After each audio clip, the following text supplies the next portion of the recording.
the other thing that we can do to protect ourselves is to choose the right license, and you're going to want to look at a license that actually gives you some protection against contributors who introduce patented technologies into the project. And one of the best licenses in that respect is the Mozilla public license, which has got a clause 8.2 which says, amongst other things, that if a licensee of software, that is, if a user of your software brings a patent claim against any developer or contributor, then unless they can agree with the developer and contributor on a reasonable fee for their own use of the software, then they will have their license to use the software terminated and their right to damages will be limited. So it doesn't stop them from suing you for patent infringement, but it does mean that if you sue us, you have to take account of the value that you've obtained from our software. So in the case of SCO, that would come back to bite SCO quite nicely.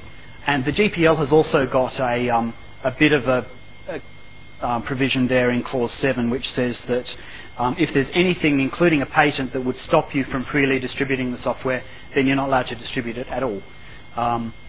So those are licenses that have considered the question of patents to some degree. I think the Mozilla one's better than the GPL, but there are some licenses which just ignore it completely, like the BSD license and the artistic license don't really have much to say about patents. So you should look at a license that does consider patents. And speaking of patents, what you should do, because you can infringe a patent without realising it, you've got to reduce your ignorance about what patents are out there, because ignorance is no excuse. And that means reading. You can actually search the patent specifications because they're all public. You can do that online in the case of Australian patents. You aren't able to directly make use of what you've read in the sense of implementing it, but you are allowed to make use of it in the sense of knowing how to step around a particular patent. And the other thing that you can do, if there's no way of stepping around it, you can contact the patent owner and say, look, are you willing to give us a royalty-free license for this patent that is compatible with our open source licensing terms? And a lot of the time they might say yes. So that's the other thing you can do. It's not the end of the world if you do run up against a patent.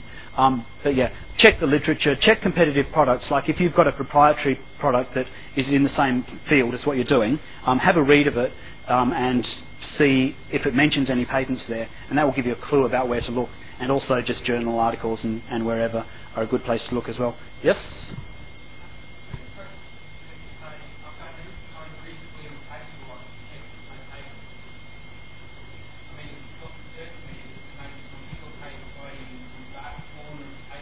Yeah. Well, if you've got money, and of course a lot of open source projects don't have money, but if you do have money, you get a lawyer to do it for you or a patent attorney and pay them, and if they're wrong, then you sue them. But if you don't have money, no, I mean, there's not really, I mean, if you get contacted by someone and they say, hey, you're infringing our patent, then if you can show that you have gone through a procedure, then they're unlikely to, hit you over the head about it. They're going to want to resolve it with you and maybe license it to you, or else just ask you to change it in a certain way. So, yeah, I mean, yeah.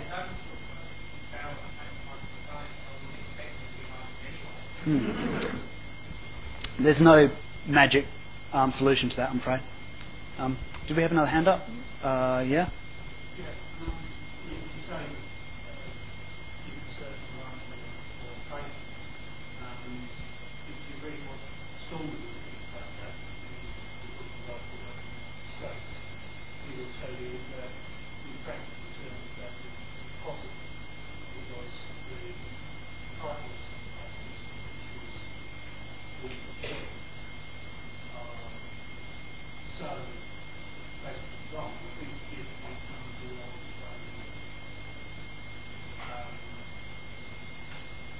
One of the algorithms for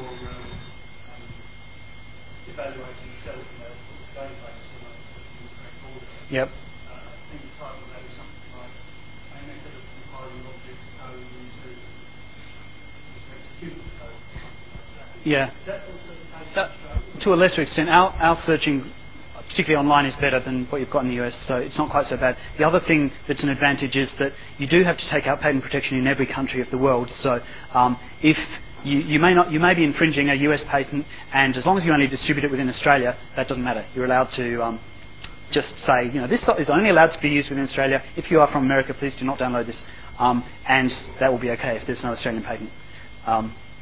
I think I'll just finish off and then take some more questions, because we have sort of run out of time. I mean, there's nothing much more I have to say. I mean, the only other point we have here is the more independent you can make your project from the internals of any software that you're deriving it from or making it interoperable with, the better. So try and plug it in using some high-level API, like for modules or plugins or something like that, or make it a separate library.